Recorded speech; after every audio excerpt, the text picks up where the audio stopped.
ഈ ചടങ്ങിൽ അനുമോദന പ്രസംഗം നടത്തുന്നതിനായി ബഹുമാന്യനായ ശ്രീ ടി.ആർ. സോമൻ, ലൈബ്രറി കൗൺസിലിൻ്റെ ഇടുക്കി ജില്ലാ കമ്മിറ്റി അംഗം ശ്രീ ടി.ആർ. സോമൻ അവരുകളെ ക്ഷണിക്കുക.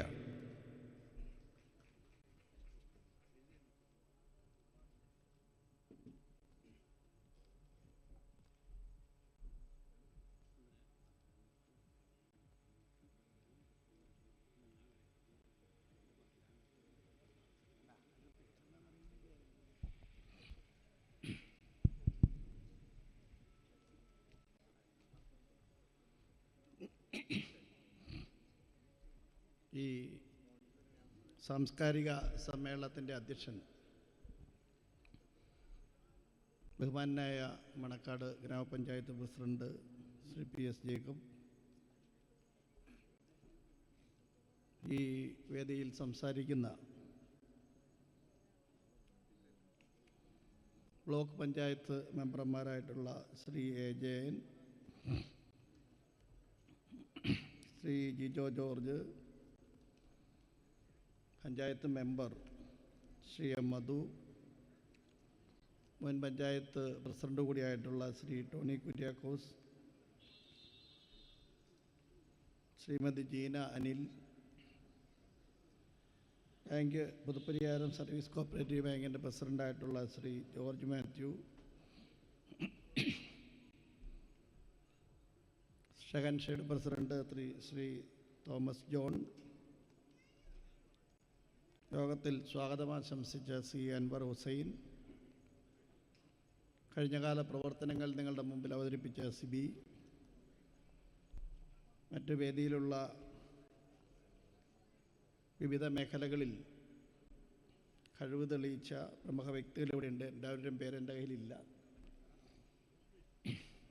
പ്രിയപ്പെട്ട ഈ സമ്മേളനത്തിൽ പങ്കെടുത്തുകൊണ്ടിരിക്കുന്ന സഹോദരി സഹോദരന്മാർ, ഷഹൻഷാ ക്ലബിൻ്റെ 32ാമത് വാർഷികവും അതിനോടനുബന്ധിച്ച് നടത്തുന്ന അനുബന്ധ പരിപാടികളുടെയും സമാപന സമ്മേളനത്തിലേക്ക് നമ്മൾ എത്തിയിരിക്കുകയാണ്. ഇന്നലെയും ഇന്നുമായി വിവിധ തലത്തിൽ വിവിധ പ്രായക്കാർക്കുള്ള മത്സരങ്ങളൊക്കെ സംഘടിപ്പിക്കുകയുണ്ടായി. ഞാൻ വരുമ്പോൾ തലയെണ്ണായിട്ട് ഈ മത്സരം നടന്നുകൊണ്ടിരിക്കുക. പണ്ട് ചിറ്റൂർ ഇത് കൊണ്ടുവന്ന ഞങ്ങളാണ്. അന്ന് ഞങ്ങൾ ഇവിടെ സ്കൂളിൻ്റെ മുറ്റത്ത് ഇത്തരം മത്സരങ്ങളൊക്കെ സംഘടിപ്പിച്ചു തുടങ്ങിയത്. ഇപ്പോൾ മത്സരങ്ങളിലൊന്നും പങ്കെടുക്കാൻ പഴയതുപോലെ കുട്ടികളില്ല. പൊതുകാര്യങ്ങൾക്കൊന്നും വേണ്ടത്ര ആളുകളെ പൊതുരംഗത്തില്ല. ഈ പ്രതിസന്ധി ഘട്ടത്തിലും എല്ലാവരെയും അണിനിരത്തി യോജിപ്പിച്ച് നിർത്താൻ വേണ്ടി ഈ ക്ലബിൻ്റെ ഭാരവാഹികൾ നടത്തുന്ന ശ്രമങ്ങൾ അവരെ അങ്ങേയറ്റം അഭിനന്ദിക്കേണ്ടവരാണ്, അഭിനന്ദനത്തിന് അർഹരാണ്. എന്താ കാര്യം? ഇതിൻ്റെ സംഘാടകരെല്ലാം നിങ്ങൾ നോക്കി, അവരെല്ലാം ഒരു തൊഴിലെടുത്ത് ജീവിക്കുന്നവരാണ്. എന്തെങ്കിലും പണിയെടുക്കാതെ ആരും ജീവിക്കുന്നില്ല. അവർ തൊഴിലെടുത്ത് അവരുടെ കുടുംബം പുലർത്തുന്നതോടൊപ്പം നാട്ടിൽ എല്ലാവരെയും ഒന്നിപ്പിച്ച് നിർത്താൻ കഴിയുന്ന അന്തരീക്ഷം സൃഷ്ടിക്കുക. അതിന് മറ്റാരും മുൻകൈ എടുക്കാതെ വരുമ്പോൾ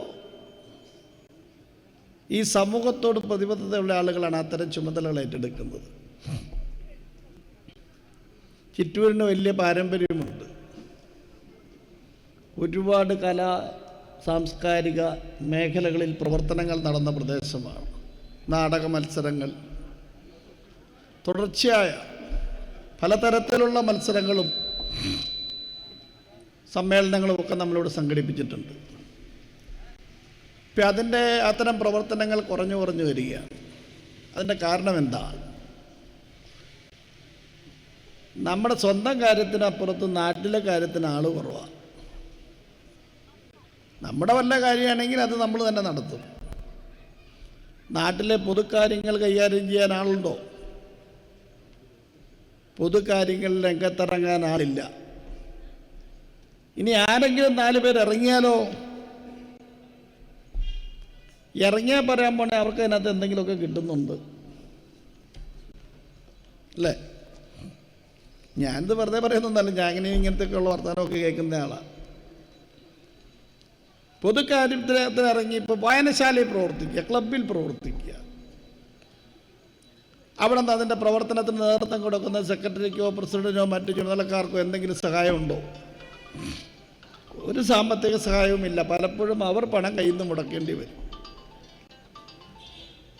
എന്നാലും ചിലർ പറയുന്നത് എന്താണ്, എന്തെങ്കിലും കിട്ടാതെ അങ്ങനെ ആരെങ്കിലും പ്രവർത്തിക്കുമോ?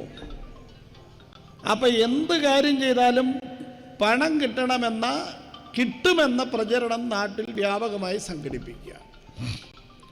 അത്തരം തെറ്റായ ഒരു സന്ദേശം സമൂഹത്തിൽ പോകുന്നുണ്ട്. അത് നമുക്ക് നല്ല കാര്യമല്ല. ഞാൻ ദീർഘമായിട്ടൊന്നും സംസാരിക്കുന്നില്ല. ഇവിടെ ഇപ്പോൾ ചകൻ ഷാ കുറേയേറെ പരിപാടികളുടെ ഭാഗമാണ് ഇവിടെ. എനിക്കത് ഏറ്റവും ഒരു ശരിയായ നിലപാട് അവർ സ്വീകരിച്ചത് സുഗണദാസിനെ അനുസ്മരിച്ചു എന്നതാണ്. സുഗണദാസ് നമ്മുടെ ചിറ്റൂരിലെ എല്ലാ മേഖലയിലും നിറഞ്ഞു നിന്ന് പ്രവർത്തിച്ച ഒരു കലാപ്രവർത്തകനായിരുന്നു. അതിന് അദ്ദേഹത്തിന് എപ്പോഴും നഷ്ടമേ ഉണ്ടായിട്ടുള്ളൂ. കാരണം ആദ്യഘട്ടത്തിൽ ഞാനും ഒക്കെ കൂടുമായിരുന്നു, നാടകത്തിനും മറ്റു പരിപാടികൾക്കെല്ലാം പുറകിൽ പ്രവർത്തിക്കാൻ കൂടുമായിരുന്നു, അദ്ദേഹത്തിൻ്റെ ക്ലബ്ബുകളും ഒക്കെ ആയിട്ടൊക്കെ. പക്ഷേ ഏത് പരിപാടി കഴിയുമ്പോഴും കടം വരും. അദ്ദേഹം വല്ലാതെ വിഷമിച്ചിട്ടുണ്ട്. അതിനുശേഷം അദ്ദേഹം കുറേ കാലം വിദേശത്ത് പോയി, തിരിച്ചു വന്ന് വീണ്ടും ഈ രംഗത്ത് ചാടി. അപ്പോഴും വീണ്ടും ഈ കുഴപ്പം തന്നെ. പക്ഷെ പിന്നീട് അദ്ദേഹം അല്പ സാമ്പത്തികമായി രക്ഷപ്പെട്ടപ്പോഴാണ് സിനിമയെ തൊടുപുഴയ്ക്ക് കൊണ്ടുവന്നതാണ്.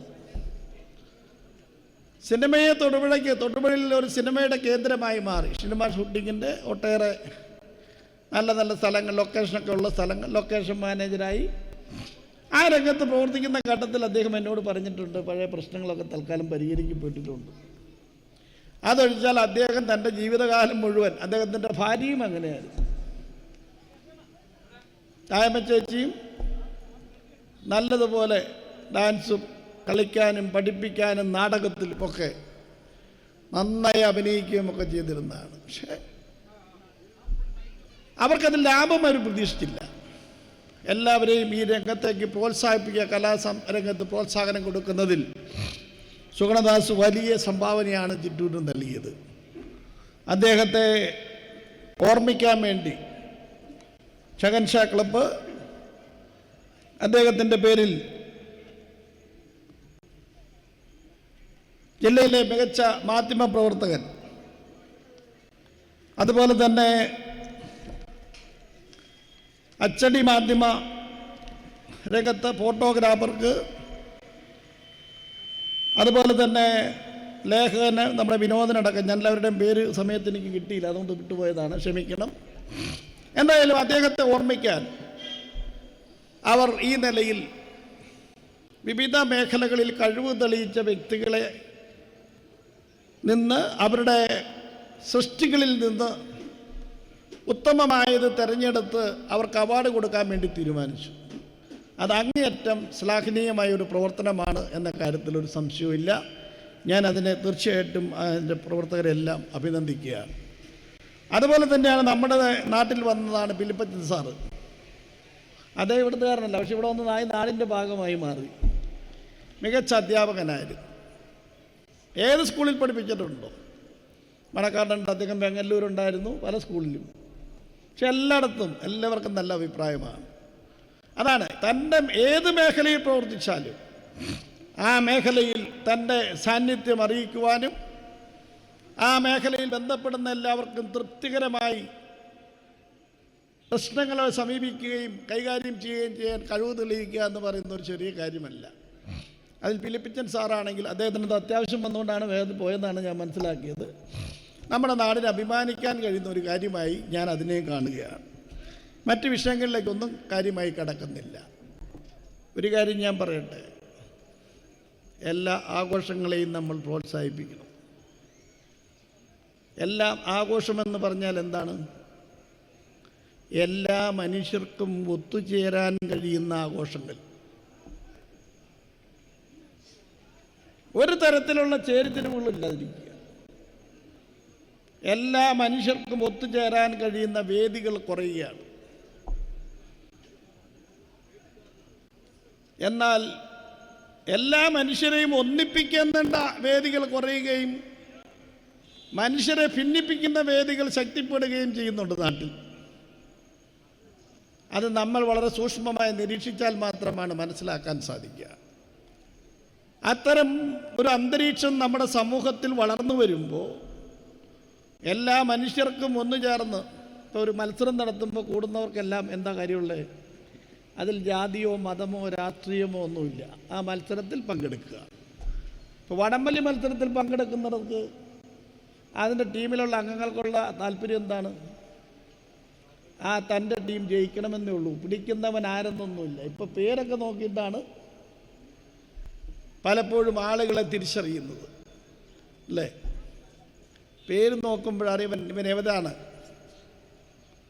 അപ്പം അവനെ അംഗീകരിക്കേണ്ടവനല്ല എന്ന ബോധത്തിലേക്ക് വരികയാണ്. നമ്മുടെ നാട് അതിൽ നിന്നൊക്കെ വിഭിന്നമായി നിൽക്കണം. ഈ നാടിനൊരു പാരമ്പര്യമുണ്ട്. അതൊക്കെ നമുക്ക് അഭിമാനിക്കാവുന്ന ചില കാര്യങ്ങൾ ഈ നാടിനുണ്ട്. ഏതെങ്കിലും തരത്തിലുള്ള അനാവശ്യമായ സംഘർഷങ്ങളോ വിവാദങ്ങളോ ഒന്നുമില്ലാതെ മനുഷ്യർ സമാധാനപരമായി കഴിഞ്ഞു പോകുന്നൊരു പ്രദേശം. പക്ഷെ പൊതുക്കാര്യങ്ങളിൽ മുൻകാലത്തേതുപോലെ ആളുകൾ രംഗത്തെത്തുന്നില്ല. അത് നമ്മുടെ നാടിന് വന്നിട്ടുള്ളൊരു കുറവാണ്. ആ കുറവുകളൊക്കെ പരിഹരിക്കപ്പെടണം. എനിക്ക് പറ്റുന്ന കാലത്ത്, ഞാൻ സ്കൂളിൽ പഠിക്കുന്ന കാലത്ത് മുതൽ തുടങ്ങിയതാണ്. ഇനി എത്ര കാലം പ്രവർത്തിക്കും എന്നൊക്കെ പറയാൻ പറ്റുമോ? പക്ഷെ പറ്റുന്നിടത്തോളം കാലം ഉണ്ടാവും. ഈ നാടിലെ മനുഷ്യരുടെ ഐക്യത്തെ, നമ്മുടെ യോജിപ്പിനെ, അല്ലേ, മനുഷ്യനെ ചെവരിതിരിക്കാനല്ല, മനുഷ്യൻ്റെ ഐക്യത്തെയും യോജിപ്പിനെയും കൂട്ടായ്മയും വളർത്തിയെടുക്കാൻ കഴിയുന്ന എല്ലാ ആഘോഷങ്ങളെയും പ്രോത്സാഹിപ്പിക്കുക എന്ന ലക്ഷ്യം നമുക്കുണ്ടാകണം. അതിൻ്റെ ഭാഗം കൂടിയായിട്ടാണ് സെക്കൻഡ് ഷാ ക്ലബിൻ്റെ 32ാമത് വാർഷികവും ആഘോഷ പരിപാടികളും എന്ന് ഞാൻ കരുതുന്നു. ഈ പരിപാടിയുടെ ഭാഗമായി നടത്തിയ മത്സരങ്ങളിൽ വിജയിച്ചവരെയും അതുപോലെ ഈ അവാർഡിനായി തിരഞ്ഞെടുക്കപ്പെട്ട പ്രമുഖ വ്യക്തികളെല്ലാം ഇവിടെയുണ്ട്. അവരെല്ലാം അങ്ങേയറ്റം അഭിനന്ദിക്കുന്നു. അതുപോലെ തന്നെ വിദ്യാഭ്യാസ കുട്ടികൾ, ഉന്നത വിജയം കരസ്ഥമാക്കിയ കുട്ടികളെ അവർക്കും അവാർഡ് നൽകുന്നുണ്ടെന്ന് മനസ്സിലാക്കുന്നു. അവരെയും അഭിനന്ദിക്കുന്നു. ഈ സമ്മേളനത്തിൽ പങ്കെടുക്കാൻ അവസരം തന്ന എല്ലാവർക്കും നന്ദി രേഖപ്പെടുത്തിക്കൊണ്ട് വാക്കുകൾ ചുരുക്കുന്നു. എല്ലാവർക്കും എൻ്റെ വിനീതമായ നമസ്കാരം.